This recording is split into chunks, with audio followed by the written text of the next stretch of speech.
All right, it's a post-Zoom meeting web novel review. Here we go. All professional, you would never have known.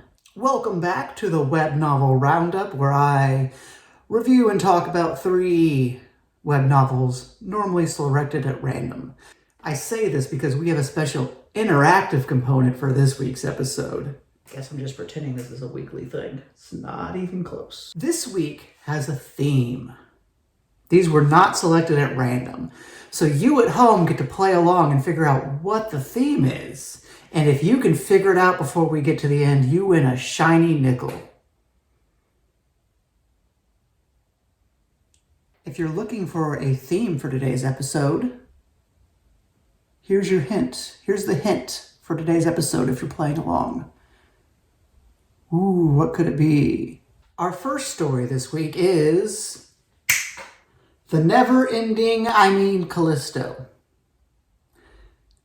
This, at least as I read it, was on Wattpad, which is interesting. I'll go ahead and read the intro for you here. The Deadlands. Dry, arid, and merciless. A place where only the scent of death hangs loosely on the scorching winds. This is all that remains of a once bright world. This is the only world that Rainborn has ever known. As a warrior of the Hanak tribe, she is without peer, a fearless, cold-blooded huntress. Knowing her skills, her village elder bestows upon her a sacred quest that she must not refuse. She must find the object that will save their tribe from certain destruction at the hands of their enemies. She must find Callisto within the Iron Forest. But Rainborn's journey is not her own. Unbeknownst to her, another wanders in the desolate wastes under very different circumstances. One who will come to call her friend. For these 2 travelers, the great Iron Forest holds the key to a brighter future if they can survive long enough to reach it. I can start by saying this chapter, the first chapter of Callisto, and in fact, all of our first chapters today are absolute mash. Bangers and mash. I'm doing free association on slang that has already left the vernacular. This is a fantastic start to a story. We start with our character, Rainborn, who is before the village matriarch, that's my term. The writer wasn't that silly. But she is the mother-father, and there's a lot of world building that isn't directly explained, and it's really great. Basically, if the allusion to my, I'm sure it'll make it in, if the allusion to my never-ending story has any resonance with you, we have our hero protagonist Caro is brought before and issued a quest. Go to this place, overcome these set trials that we're going to tell you about, and save us all. Great. It does almost everything you need to in the first chapter. Not only is the writing really good, we have a clear objective, we have clear stakes, we have a general structure pretty much outlined, and really the only thing I'm missing from this here is a good development of the main character, which is, I'm going to say that's not a first chapter problem, that's a story problem, but we're about to get into that.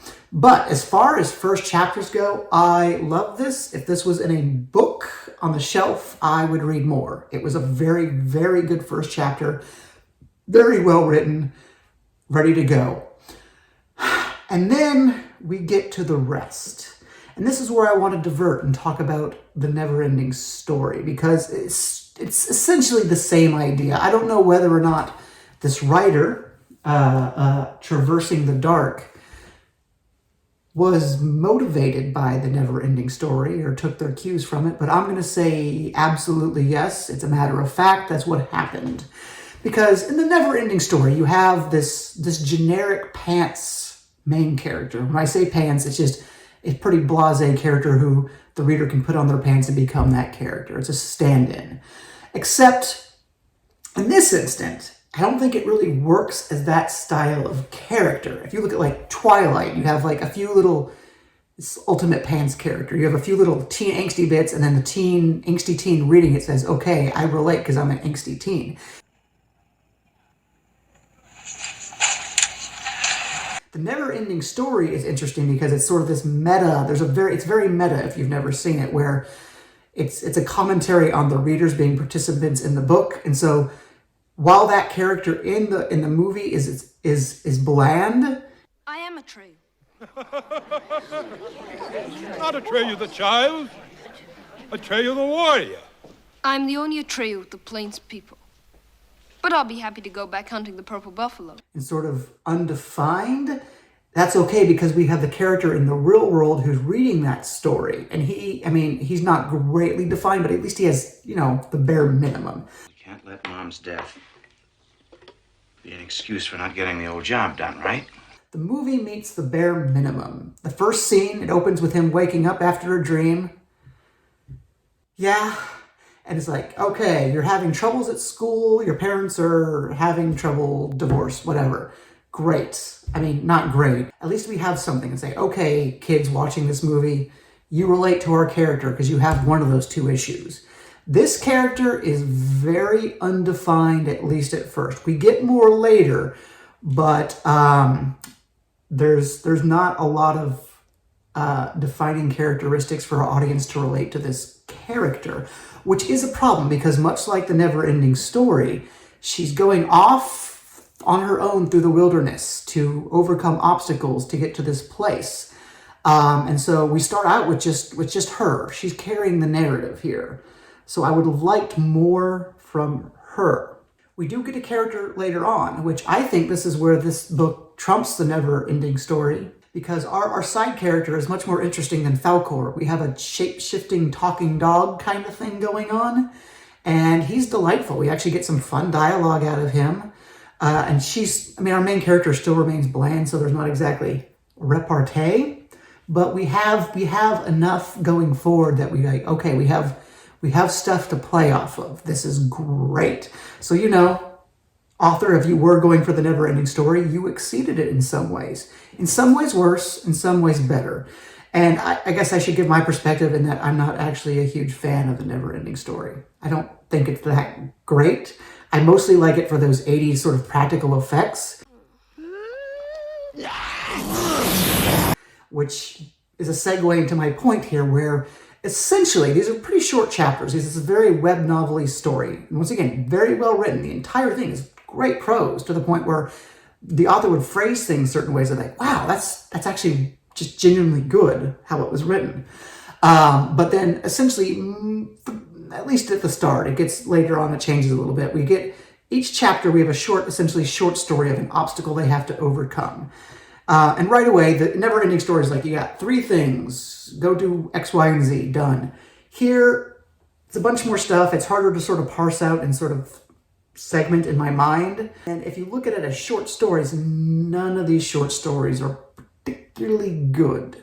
Like if you just pulled a single chapter out, which has a start and an end, it's a complete thing on its own, you pulled it out and just gave it to someone to read, you'd say, well, this is, it's not, no, I'm not super entertained here. But if you look at it the other way, like an overarching story, these are all just like single events that happen. Events that really don't lead into too much of an overarching narrative, at least at first. It gets better as it goes along, and where I stopped, we were getting some serialization. But if you're looking for the bulk of the start of this book, it sort of fails in the 2 ways that you need to have a story be told, or either or, right? Not both, but you either need to have a strong overarching narrative where the stakes matter because this is all a continuous story, or you have a structure to hang short stories on, and then you go like, okay, this is a fun short story. So you have a boring character who's sort of just doing meaningless things. And sort of the brevity of the first chapter comes back to bite it, because in Callisto, most of it is brief. Most of the world building is sort of is brief. Especially up front where you're looking for that connection, you're looking for that establishment of role, of character, of conflict, all these things. It's all just sort of, we're rushing through this almost. I would have liked more in those first 7 to 8 chapters. And the savior is the dog character. If you had a main character who had as much voice as our dog, mystery dog Jesper, this could have worked as maybe just a character piece with these little one-off short stories. It becomes sort of hypocritical of me to like harp on that a lot with the short chapters because it's conducive to a web novel. And I think that's the big takeaway and sort of where I end on, is that this is a very good story where I would be happy to subscribe and read every week, but then as soon as I'm done reading, until that next chapter is released, I just out of sight, out of mind. I literally would not think about it because there's not a lot that sticks with you. It's readable, it's short, but there's not that sort of oomph or substance or sort of like that hook there where I say, okay, this is memorable and I can't wait to read more. Yeah.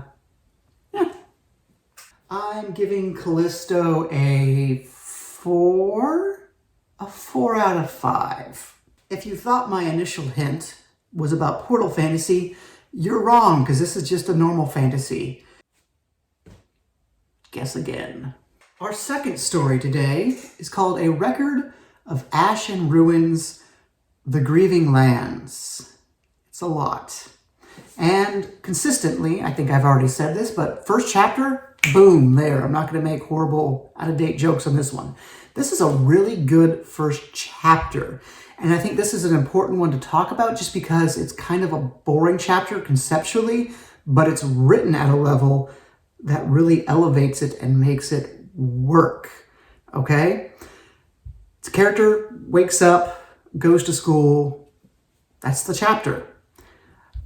Except the way the author communicates information and relates us to the character is fantastically well done.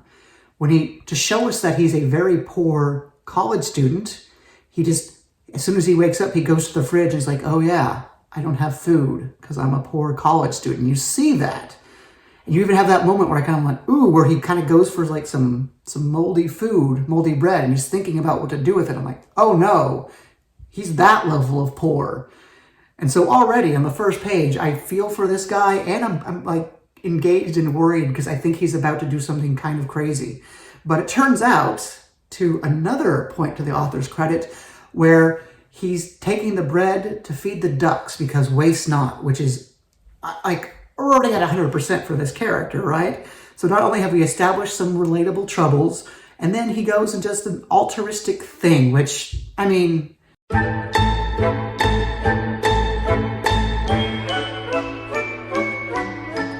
back. Had a little bit of a 24-hour break there where I had to recharge all my microphone systems. Oops. Ducks. Yeah, that's what we were talking about. And I've had time to think on it because the point I was gonna make is that ducks are angry and will bite you and run at you. And what I think I was thinking of was geese. So I've mixed the two up. However, I've already started saying that I don't like ducks, so I'm going to dig in and not change my opinion. I'm going to justify my dislike of ducks by saying, they don't add anything and they poop everywhere and, I don't know, not a super sympathetic animal is all I'm saying. I understand the writer's intent, the message they're communicating, great. We have a great main character. The only other thing to mention about this first chapter is that it's really written upscale. This is a very dense prose. It's well written for sure, but it's also sort of written to almost a larger age group or for something a bit more literary, which is going to be surprising as we go forward. You might have noticed I didn't read the synopsis or the author's little book tag before we started. Let's do that, and my point about the quality of prose will make more sense. Not everyone can be chosen. And not all can become heroes. Our protagonist is ripped from his comfortable life on Earth into a world of fantasy and magic reminiscent of the role-playing games he once enjoyed. Chosen by the goddess of justice Avaria, he draws the attention of an even more ancient and puissant. I know the word, I don't know how to pronounce it. If you ever learn a word from reading, it's okay if you say it wrong. It doesn't make you sound dumb. Seizes him for his own dark designs. Alone and disoriented, he must quickly learn to survive in a cruel world where the rules and structures of his old life have shifted entirely. He will confront strange alien creatures, brave a terrifying hostile environment, and assimilate his own skills and abilities as he tries to get a grip on newfound reality. I am writing the story with my vision of an other reality. Okay. This is more... This is a weird selling point here, so it goes on. I'm not going to keep reading, but you get the idea. In terms of writing a book tag, like the back cover of a book to draw people are in, or even a query letter, which are slightly different. Don't do this. Don't sit there and like talk about it in the third person. Just a nice, quick, brief, in and out, in the moment, sells the book, good. This is like an academic treatise on your novel. If you could pick up on what this is. The last book might not have been a portal fantasy, but this one is full-on isekai. We get to the end of the first chapter, he dies, he meets a godlike figure, he goes into a world where there's numbers and stats. And even then, I kind of skipped over this just for the surprise, but the meet and greet with God is in the first chapter, and it's really well done. I see so many of these. I've read so many of these for my first chapter feedback threads. This is, in terms of quality of writing God and just the way it's structured, this chapter is the golden standard for these kinds of stories. If you want to write a lit RPG where the character dies and meets God in the first chapter, pretty much there.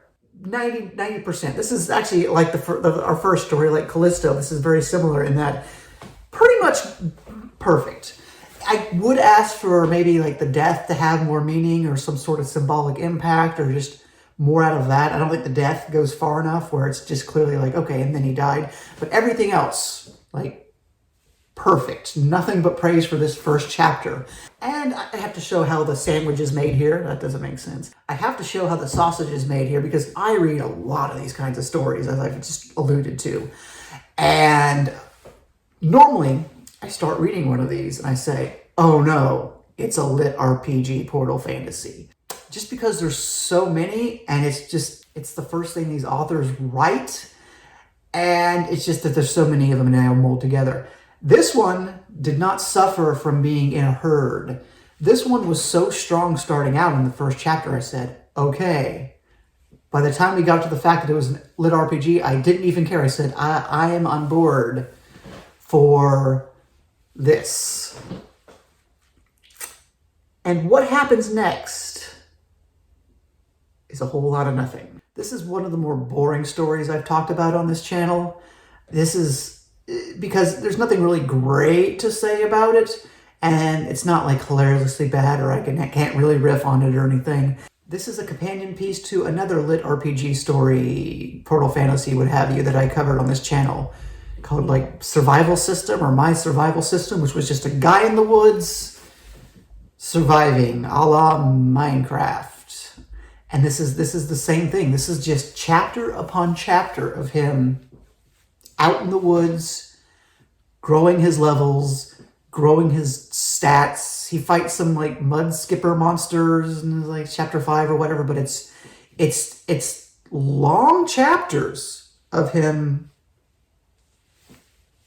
It is full on RuneScape where you're just there chopping trees for 3 hours. And like, okay, you like RuneScape. You like sandbox RPGs. I like sandbox RPGs. There's not enough sandbox RPGs. We need more. We got RuneScape and we got Project Gorgon, which is a really fun one no one knows about. Go look at that on Steam.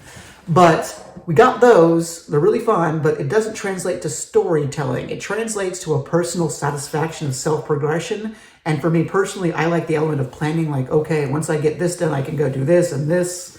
Yada yada. You plan it. You plan out. For me, a sandbox RPG is about the management aspect. I find management fun. This is clearly something other people like because you have Soccer Manager, 2013, whatever. It's all on Steam. I've seen them all. Football Manager, popular games. Management can be fun. But when you strip out those two potential elements from a sandbox, what do we have left here? There's no personal progression. I'm not getting better. There's no management. I'm just watching these things happen. It's just repetition of nominal growth. I say nominal, especially in this book's case, because it's just numbers go up. What does that mean? Screw you, that's what it means. In a lit RPG, your level up system is your magic system. It's an element of world building. World building is salt on the dish. You need a little salt to make it tasty. You're doing a fantasy story, gotta have fantasy elements. But at its core, if that's all you're doing, if the entire novel is a treatise on numbers going up, That's not a story. That's not characters. It's not development. And it's horribly boring for having these giant chapters of graphs. Graphs here and there, great spice, horribly engaging. And I think that's the thing people run into. They read someone else's story who does this good, and they get a little bit of that spice in the dish and say, this is what I like. Take the cap off and just dump all the cumin on your French toast because you misread it and thought it was cinnamon. It was either Ben or Paul who did one of these with me, and they just outright renounced lit RPGs and said it's so boring they hate it. And you know what? I get it. And I don't think the issue is inherent. I think it's just a misused system. And to finalize my point, we're going to jump ahead to when there's actually new characters on screen. Chapter 9, our character finally gets kidnapped by bandits. And he gets thrown in jail where he's alone for several chapters. So, bit of a false start there. But in terms of the magic system and the world building, something happened, something so confusing and annoying, I feel the need to end in this discourse on. He's sitting there, and he's like, okay, I need to be efficient with my time. I'm in jail. I'm going to meditate on the philosophers of our world, Plato and, I don't know, Nietzsche. It was somebody. Someone who wasn't in love with their sister. And so he sits there for 8 hours, and then he levels up his wisdom. How does that make sense in any context? I'm thinking about things I already know, so now the stat levels up. You haven't learned anything. You read a book in a lit RPG and your wisdom goes up. There is no reason that just repetition of what you already know should make you better at that. You already know it. It's established. He's not reading books. He's not learning new information. He just thinks about things he already knows, and his wisdom level goes to level 2. What's the practical applications of having a high wisdom level? There's a clear disconnect in this story in particular between what the skills do and the practical applications in the world. Strength skill. You lift some weights, it goes up. That makes sense. In the real world, when you lift weights, you get bigger muscles, you get stronger. The entire idea of an RPG system, it's turning the gradual real-world curve of learning and growth into discrete steps, right? Level 1, level 2. I don't have to make a graphic if I do this. Level 3. It's simplifying a real-world system to make it more palatable and easier to access and quantify for your readers. But when there's a disconnect between the real world and your system, it's just random numbers. I'm giving Ashe and Ruin, a record of Ashe and Ruin, a 2.5 out of 5. It is average, which is a shame because the first chapter nails it. Oh, and that was my point about the prose in the first chapter and for the novel in general. I view lit RPGs as the lowest common denominator. This is the lowest entry point for readership and for writingship. Sure. So the fact that it's upwritten is strange to me. I don't know. Maybe there's a market. Maybe I'm wrong. Tell me if I'm wrong. Maybe, do you want your lit RPG stories to be written at a doctorate level?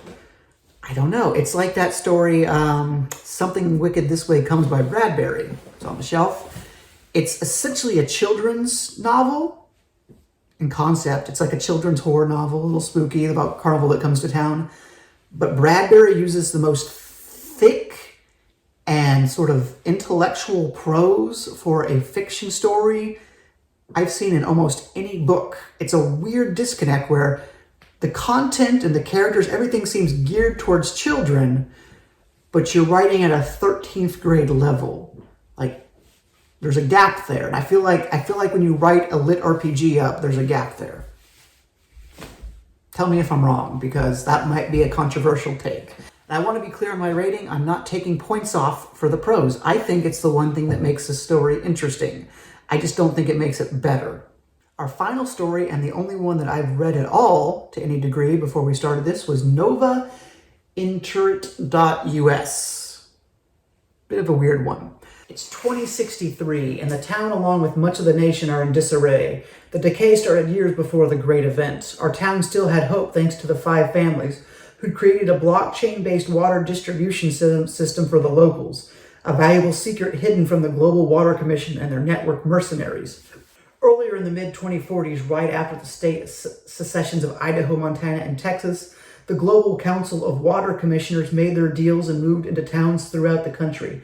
They called it the integration. The commission and their contractors integrated with municipal water departments, using their organized network to invade parasites on local services. It's all coincided with the 29th Amendment to the United States Constitution, later referred to as the Regional Trident Plan. That is all one paragraph. And none of it's important. It's all world building, which is not what you want your story synopsis or your story selling point to be. And that's going to establish the theme of the author sort of being annoyed or being dismissive of the things stories have and just really liking his world too much. Chapter 1. I had this on my first chapter review thread, and it was quite good. It's one of those where I commented really a lot. I gave the writer a lot of critiques because what he was doing was so interesting and was so good that I wanted to give him as much feedback as possible to help him. I don't know if that translates. He might have just thought I was ganging up on him, but no, I was on this guy's side. So when this became one of the 3 stories I reviewed today, I was pretty excited. Like, oh, I know this. This is a good story. The first chapter, amazing, but also experimental and pretty interesting. Speculative sci-fi with dense world building. The actual chapter covers a story of just a guy running away from bounty hunters. He's been marked from death, and it's all pretty simple. Once again, very well written. However, that's only about half the chapter, because as this sort of in-the-moment action is going on, it borrows sort of House of Leaves elements, which I really love in this context. House of Leaves breaks up the narrative with like journal entries and reference to scientific articles, photographs, kind of like the book itself is like an academic paper. House of Leaves has real articles and fake articles, and there's a question of like what's real and what's not. I talked about this in another video I did if you want to watch last year's Halloween. But then this one is pure fictional. And you know what? I think that works better. House of Leaves' premise is so absurd, the fact that it tried to pass it off as real brought it down for me. Much like the never-ending story comparison, I think in some ways this author has improved on the original concept. I really like these little world-building things interrupted into the story and put in the sidelines and put in the bottom and the top and the maps. The production value is fantastic. And it doesn't interrupt the action at all, because first off, the action is sort of secondary to what's being established through the meta-narrative. And because we have these references and whatnot, it very much reads like an aside, and you don't really break it up in your mind between the action. It's a very well-written chapter. It establishes the world. It establishes that, oh no, so many, in X years, the Earth is in trouble and it's going to blow up. What's going to happen? We have all these elements set up, and I really like this first chapter. It's quite good. It's a little sloppy in terms of establishing elements, but I really like this one. And then we get to the rest of the story. Doesn't work as well because there is a shift in narrative focus. We have a time jump back to when the Earth is in danger, and the rest of the sections up to where I read is just like a political high council meeting. It is a congregation of important people and leaders meeting together, a shadow council, it seems, to talk about potential wars and actions to take and the politique of the day. And if that sounds Star Wars Episode 1 uninspired and uninteresting, you would be right. It is dense and it's kind of boring. And more than anything, I think the issue here is one of foundation. We have this specialist that they're bringing in to give testimony, and the vote's going to depend on the specialist's testimony. But right away, chapter 2, right after what chapter 1 is essentially a prologue. Chapter 2 It's just, he's there in the secret council chamber. We're going, he's giving testimony. There isn't a foundation. The foundation in the author's mind, I think, was just the establishment of threat in the first chapter. In the future, bad things. But in reality, we need an establishment of character. It's passed over. Your narrative doesn't start with the character at the council meeting. Your character starts, he's at home and has some sort of conflict and he gets called up, and that's his call to action, where you can say, okay, here's his normal life. We like this. We appreciate it. He might have some personal problems he's going to have to overcome. That'll be his arc. And then there's a change of circumstance. There isn't that change of circumstance that normally starts a story. We're just thrown into it. And it's both jarring because we don't have a character to anchor ourselves in. And it also just goes on too long if we're talking about the full execution of chapter and chapter and chapter. And it's a shame. It's a shame. I'm not wholly negative on this. I just think in terms of execution, it wasn't that well thought out. The journal entries and the meta element that was introduced in the first chapter takes a backseat because you no longer have action scenes that you're breaking from. You have characters sitting there at the podium who are explaining facts and background and what this meta narrative would normally explain. So that gets pulled back, and essentially almost like the facts in those meta narrative become the narrative itself, if that makes sense. We're no longer focused on a cohesive story that's telling an action. We're combining the two into just dry exposition dumps and slow pacing and just politicking. The spice in our metaphor today, the salts, it works really well. But when you have salt being put on top of a pile of salt, it just tastes salty. It's world building on top of world building on top of world building, and you need an element that the audience connects with to guide the narrative. You need it to be a character piece. You need a cohesive story and a threat and something to overcome, a problem that we can look forward to overcoming. And the way I describe that, it makes it sound like they're meeting and they're trying to like, oh, the sun's going to go out, whatever, it's going to explode. But it's really, first off, it's not about that. You would think that's what it's about, but it's about military actions and government. It almost abandons the central premise of the story. It's very strange. It's very strange in terms of form and function, where it almost feels like a discovery writer's first draft, where they haven't quite got all their ideas on the paper, and let me get my ideas on the paper. That's what this feels like to me. They're interesting ideas. I think there's a lot here that could work in a proper context, but I don't think the author has properly contextualized his story elements.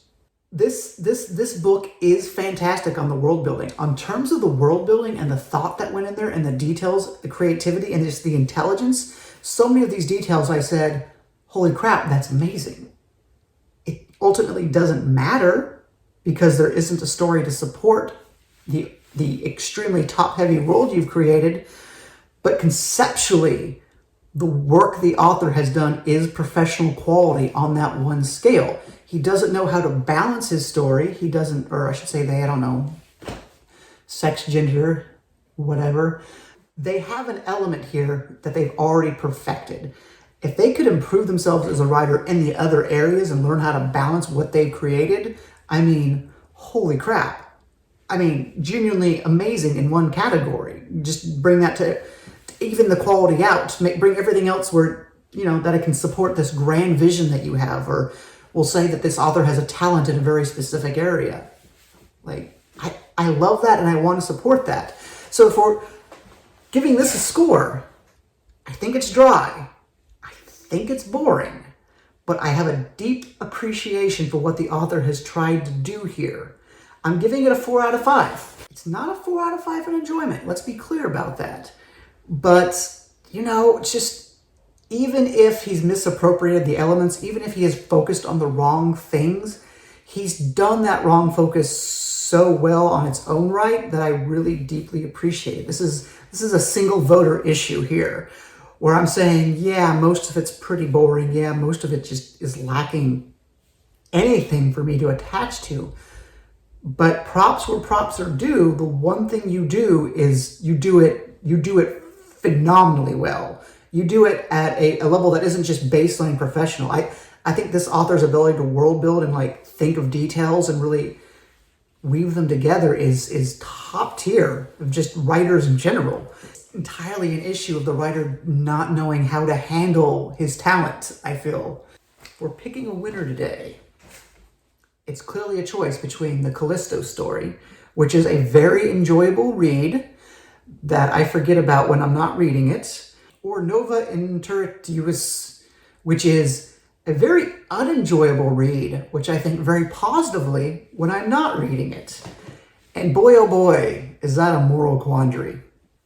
And in my own personal conception of the world, I'm going to give it, against all logic, to Nova Internus.Us.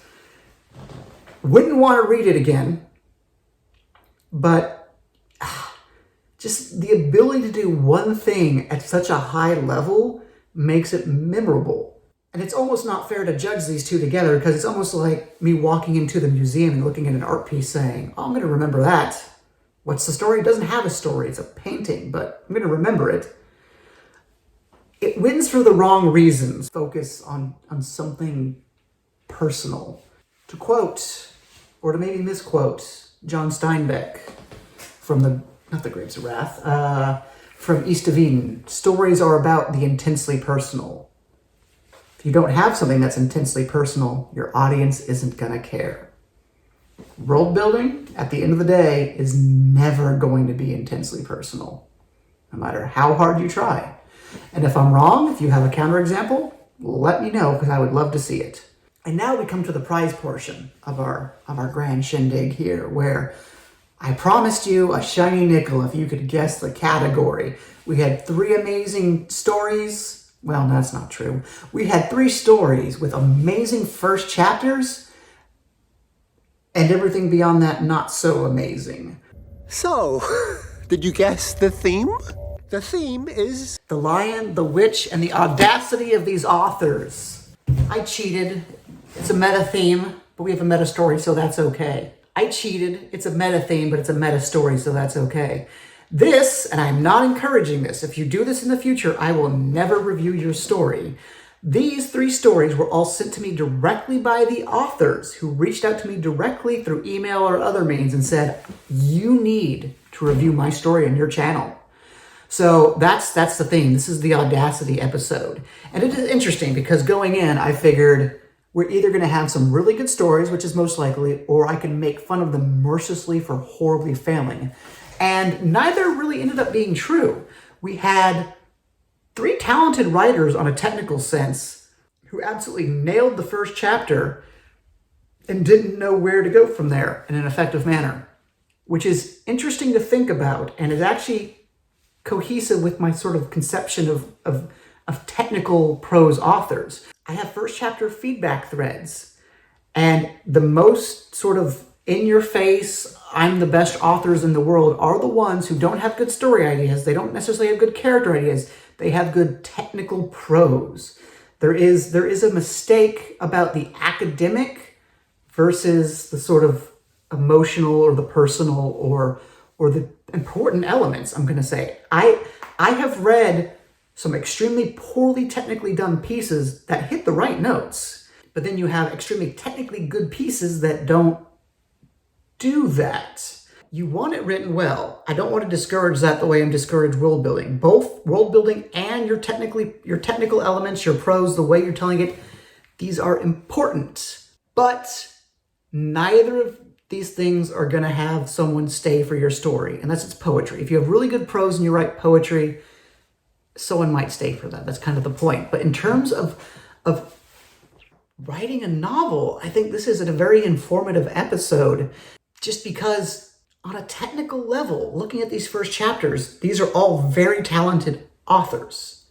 And it's interesting to see, at least in my opinion, how they've gone astray. If you have good prose and everything else is hollow, then what's the point? If everything else works and your prose is hollow, you're now Brandon Sanderson, the highest paid fantasy author of the modern age.